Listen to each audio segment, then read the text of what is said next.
Hi friends, ನಾವು ಇವತ್ತು ಎಂಥ ಕಟಕ್ ರೊಟ್ಟಿ ತಿಂದ್ವಿ. ನನ್ನಮ್ಮ ಬರೇ ನನಗೆ ಏನು ತಿನ್ಸಲ್ಲ, ಬೆಳಗ್ಗೆ ಸ್ನಾನನೂ ಮಾಡಿಸಲ್ಲ, ಬಾ ಅಂದರೆ ಬಾರ್ನೂ ಬರಲ್ಲ, ಏನು ಮಾಡಲ್ಲ. ಎಗ್ ರೈಸ್ ತಿಂದರೆ ಎಷ್ಟು ಖುಷಿ ಆಗ್ತಾರೆ ಗೊತ್ತಾ? ನೀವು ಎಷ್ಟು ಖುಷಿ ಆಗ್ತೀರಿ ಗೊತ್ತಾ? ಮೇಲು ತನಕ ಅಂತ ಖುಷಿ ಆಗ್ತದೆ. ಆಮೇಲೆ ನೀವು ಹೆಂಗಾಗ್ತೀರ ಹೇಳಿ, ಆವಾಗ ಅಂತ ಮಾಡಿಕೊಂಡು ಆಮೇಲೆ ಎಲ್ಲರೂ ಕೇಳ್ಕೊಂಡು ವಿಡಿಯೋ ಮಾಡ್ತೀನಿ. ಬಾಯ್. ಮತ್ತೆ ನಿಮ್ಮ ವಿಡಿಯೋ ಮತ್ತೆ ಕಂಗ್ರ್ಯಾಚುಲೇಷನ್ ನಿಮ್ಮ ಎಂತಿಗೆಲ್ಲ ಕಳಿಸಿ. ಬಾಯ್. ನಿಮ್ಮ ಗ್ರೂಪ್ ಮಾಡುವೊಳಗೆ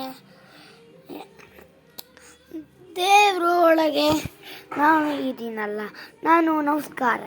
ನಾವು ನಿಮ್ಮನ್ನು ಅಪ್ಡೇಟ್ ಮಾಡೋಕ್ಕೆ ಬಂದಿದ್ದೀನಿ. ನಿಮ್ಮಷ್ಟೇ ಅಲ್ಲ, ಎಲ್ಲರೂ ಮನೆ ಒಳಗೆ ಅಪ್ಡೇಟ್ ಮಾಡಬೇಕು ಬಂದಿದ್ದೀನಿ.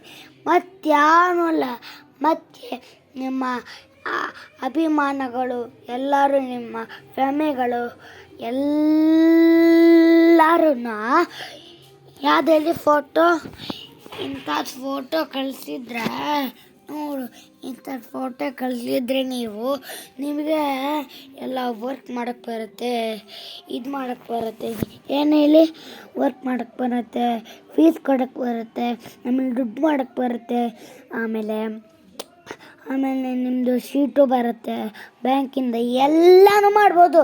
ಇದರಿಂದನೇ ಆಗಿದ್ದು, ನಿಮ್ಮಿಂದ ಅಲ್ಲ, ಇದರಿಂದನೇ ಆಗಿದ್ದು, ಕರೆಂಟಿಂದನೇ. ಅಯ್ಯ, ನಿಮ್ಗೇನು ಗೊತ್ತಾಗಲ್ವಾ? ಅಸಹ್ಯ ಅನ್ಸಲ್ವಾ ನಿಂಗೆ? ಟೇಕೇರಿಗೆ ಹೋದ್ರೆ ನೀವೇ ದೊಡ್ಡದಾಗ್ತೀರಾ, ಸ್ವಿಮ್ಮಿಂಗ್ ಕ್ಲಾಸಿಗೆ ಹೋದ್ರೆ ನೀವೇ ತಳ್ಳಕ್ಕಾಗ್ತೀರಾ. ಯಾರಿಗೂ ಹಚ್ಚಲ್ಲ ಬಿಡಿ, ಬರೀ ಸ್ವಿಮ್ಮಿಂಗ್ ಕ್ಲಾಸ್ ಅವರೇ ಹೇಳ್ತಾರೆ. ನಿಮಗೇನು ಗೊತ್ತಿಲ್ಲ, ಮಕ್ಳಿಗೆ ಹೇಳ್ಬೇಕಂತ ಗೊತ್ತಾಗಲ್ವಾ? ಥೂ.